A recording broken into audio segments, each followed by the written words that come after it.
Baik. Assalamualaikum warahmatullahi wabarakatuh. Waalaikumsalam. Eh, di sini kami dari kelompok 2 akan menjelaskan tentang pompa sentrifugal. Untuk nama anggotanya yang pertama ada Fauzan Hibatullah dengan NPM 21049. Ada saya sendiri Fauzan Widio Santoso dengan NPM 21050. Ada Habib Baharudin dengan NPM 21051. Ada Hadi Nur Wahyudin dengan NPM 21053. Ada Hafiz Maulana Saleh dengan NPM 21054. Selanjutnya ada pengertian pompa. Pompa itu sebagai salah satu alat mesin aliran fluida hidrolik yang pada dasarnya digunakan untuk memindahkan fluida atau incompressible fluids dari suatu tempat ke tempat yang lain melalui suatu media perpipaan. Aliran fluida terjadi karena terdapat perbedaan tekanan antara bagian masuk atau suction dengan bagian keluar atau discharge, di mana tenaga ini berguna untuk mengalirkan cairan dan mengatasi hambatan yang ada sepanjang pengaliran. Pompa air laut pendingin mesin induk merupakan salah satu jenis pompa sentrifugal. Eh, Pompa sentrifugal terdapat impeller, yaitu sebagai elemen pemindah fluida yang digerakkan memutar oleh suatu penggerak mula. Zat cair yang berada di dalamnya akan berputar akibat dorongan sudu-sudu dan menimbulkan gaya sentrifugal yang menyebabkan cairan mengalir dari tengah ke impeller dan keluar melalui saluran di antara sudu-sudu dan meninggalkan impeller dengan kecepatan tinggi. Cairan dengan kecepatan tinggi ini dilewatkan saluran yang penampangnya semakin membesar atau diffuser sehingga terjadi perubahan head atau tinggi tekanan. Kecepatan menjadi head tekanan. Setelah cairan dilemparkan oleh impeller, ruang di antara sudu-sudu menjadi vakum, menyebabkan cairan akan terhisap masuk sehingga terjadi proses pengisapan. Nah, di sini ada pengertian pompa sentrifugal menurut para ahli. Yang pertama ada menurut Aji tahun 1972, beliau mengungkapkan bahwa pompa itu dapat diartikan dengan pesawat bantu. Pompa itu menurutnya adalah eh, pesawat yang pada umumnya dipergunakan orang untuk memindahkan cairan dari suatu tempat ke tempat yang lainnya.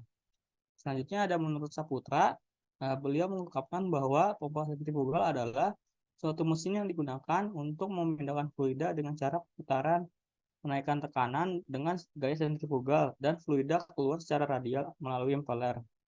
Pompa sentrifugal merupakan pompa dinamik, yaitu energi yang ditambahkan pada cairan untuk menurunkan kecepatannya. Maka tekanannya akan meningkat, energinya diperoleh dengan perputaran impeller, lalu fluida masuk ke volute yang berbentuk spiral. Selanjutnya akan dijelaskan oleh teman saya.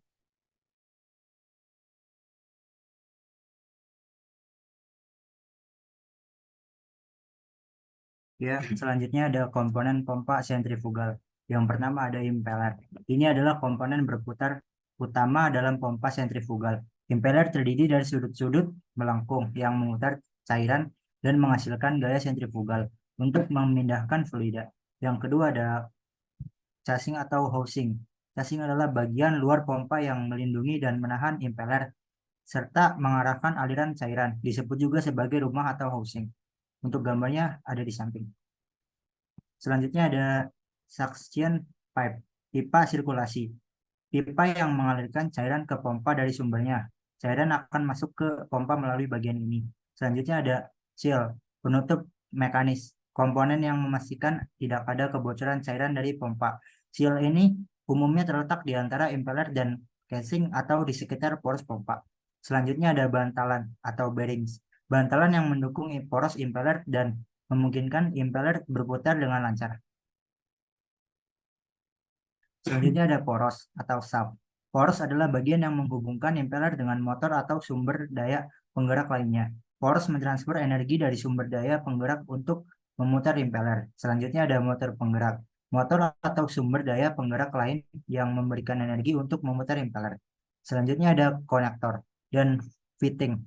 Bagian-bagian ini termasuk dalam sistem pipa dan digunakan untuk menghubungkan pipa sirkulasi dan pengepul ke pompa. Selanjutnya ada inlet atau sisi masuk, bagian tempat cairan memasuki pompa. biasanya terhubung dengan pipa sirkulasi. Yang terakhir ada outlet atau sisi keluar, bagian tempat cairan keluar dari pompa terhubung dengan pipa pengepul. Selanjutnya akan dilanjutkan oleh teman saya. Kemudian di sini ada beberapa kegunaan utama pompa sentrifugal yang meliputi satu, penyediaan air minum. Pompa sentrifugal digunakan dalam sumur, sistem air bersih, atau instalasi air minum untuk memompa air dari sumbernya ke tempat penggunaan. Lalu yang kedua, penggunaan industri. Pompa ini banyak digunakan dalam industri untuk mentransfer cairan, seperti pengolahan air, pemrosesan kimia, pemurnian minyak, pengolahan makanan, dan industri farmasi. Yang ketiga, irigasi. Dalam pertanian, pompa sentrifugal digunakan untuk mengalirkan air dari sumbernya ke lahan pertanian untuk irigasi. Yang keempat, penggunaan pada mesin pendingin. Dalam sistem pendingin, pompa ini membantu mengalirkan cairan pendingin, seperti air atau refrigeran, untuk menjaga suhu mesin atau peralatan tetap optimal. Yang kelima, penggunaan pada kapal. Pompa sentrifugal sering digunakan di kapal sebagai bagian dari sistem pendingin mesin, pengeluaran air laut, atau sistem transfer bahan bakar. Yang keenam, penggunaan pada sistem pemanas. Dalam sistem pemanas sentral, pompa sentrifugal membantu mengalirkan air panas ke seluruh bagian sistem pemanas untuk distribusi panas secara merata. Selanjutnya akan dibacakan oleh teman saya. Baik, saya lanjut. Prinsip dasar pompa sentrifugal. Menurut Radian 2008, prinsip-prinsip dasar pompa sentrifugal adalah sebagai satu. Gaya sentrifugal bekerja pada impeller untuk mendorong fluida ke sisi luar sehingga kecepatan fluida meningkat. Yang kedua, kecepatan fluida yang tinggi diubah oleh rumah pompa, volut, atau diffuser menjadi tekanan. Cara kerja pompa sentrifugal menurut Soeharto 1991 menjelaskan tentang cara pompa sentrifugal ialah cairan masuk ke impeller I, dan bergerak ke arah radial di antara sudut-sudut impeller penis, hingga cairan tersebut keluar dari diameter luar impeller. Ketika cairan tersebut meninggalkan impeller, cairan tersebut dikumpulkan di dalam rumah pompa atau casing. Salah satu desain casing dibentuk seperti spiral yang mengumpulkan cairan dari impeller dan menggerakkan ke discharge nozzle. Discharge nozzle dibentuk seperti suatu kerucut sehingga kecepatan aliran yang tinggi dari impeller secara bertahap turun. Kerucut ini disebut diffuser. Pada waktu penurunan kecepatan ini di dalam diffuser, energi kecepatan pada aliran cairan diubah menjadi energi tekanan. Lanjut, beberapa kerusakan yang umum terjadi pada pompa sentrifugal serta cara perbaikan antara lain. Satu, keausan pada impeller atau casing. Pemakaian yang berkelanjutan dapat menyebabkan keausan pada bagian-bagian penting seperti impeller atau casing. Hal ini dapat mengurangi efisiensi pompa dan menyebabkan penurunan kinerja. Perbaikan yang aus secara berkala untuk ganti impeller atau casing yang aus. Penting untuk memeriksa dan mengganti bagian yang aus secara berkala untuk mencegah penurunan kinerja. Yang kedua, keausan pada seal atau penutup mekanis. Seal yang aus atau rusak dapat menyebabkan kebocoran pada pompa yang pada gilirannya dapat mengganggu operasi normal dan bahkan menyebabkan kerusakan yang lebih besar. Perbaikan, ganti seal yang rusak atau aus, perawatan yang teratur, dan penggantian seal secara berkala penting untuk mencegah kebocoran. Yang ketiga, kapitas sufficient. Kondisi di mana tekanan pada pompa turun sangat rendah, menyebabkan pembentukan gelembung udara di dalam cairan yang kemudian meledak dan merusak komponen internal pompa.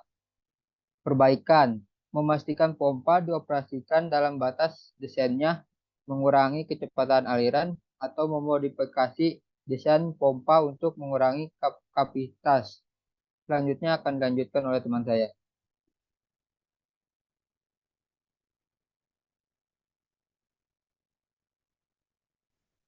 Yang keempat, kerusakan bantalan, bearing. Bantalan yang aus atau rusak dapat mengakibatkan getaran yang berlebihan atau bahkan kegagalan pompa. Perbaikan, ganti bantalan yang rusak dan pastikan pompa dipasang secara tepat untuk mengurangi beban pada bantalan. Yang kelima, korosi. Kerusakan akibat korosi dapat terjadi pada bagian-bagian logam pompa jika terpapar dengan cairan yang korosif. Perbaikan, perlindungan dengan pelapis atau material tahan korosi pada bagian yang rentan. Pemeliharaan berkala dan pemantauan kondisi lingkungan dapat membantu mencegah kerusakan akibat korosi. Yang keenam, motor rusak. Motor penggerak pompa bisa mengalami masalah seperti konsleting, overheating, atau kegagalan listrik. Perbaikan, memeriksa dan memperbaiki motor atau menggantinya jika diperlukan. Next, Kang.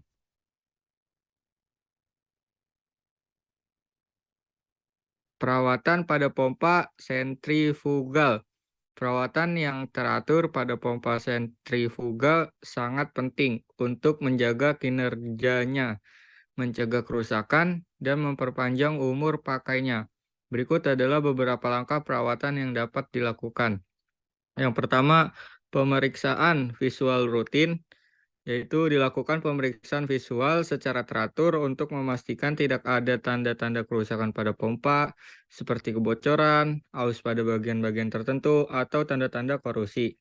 Yang kedua, pemeriksaan sistem pipa dan klep, yaitu periksa sistem pipa yang terhubung ke pompa untuk memastikan tidak ada penyumbatan atau kebocoran pada klep-klep.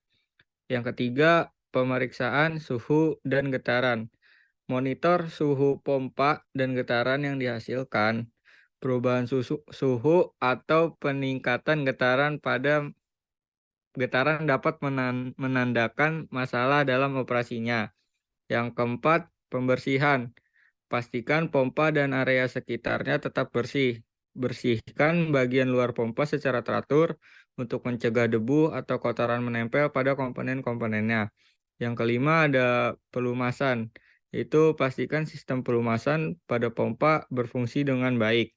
Beberapa bagian seperti bantalan atau seal memerlukan pelumasan yang tepat untuk mengurangi gesekan dan aus. Selanjutnya akan dibacakan oleh teman saya.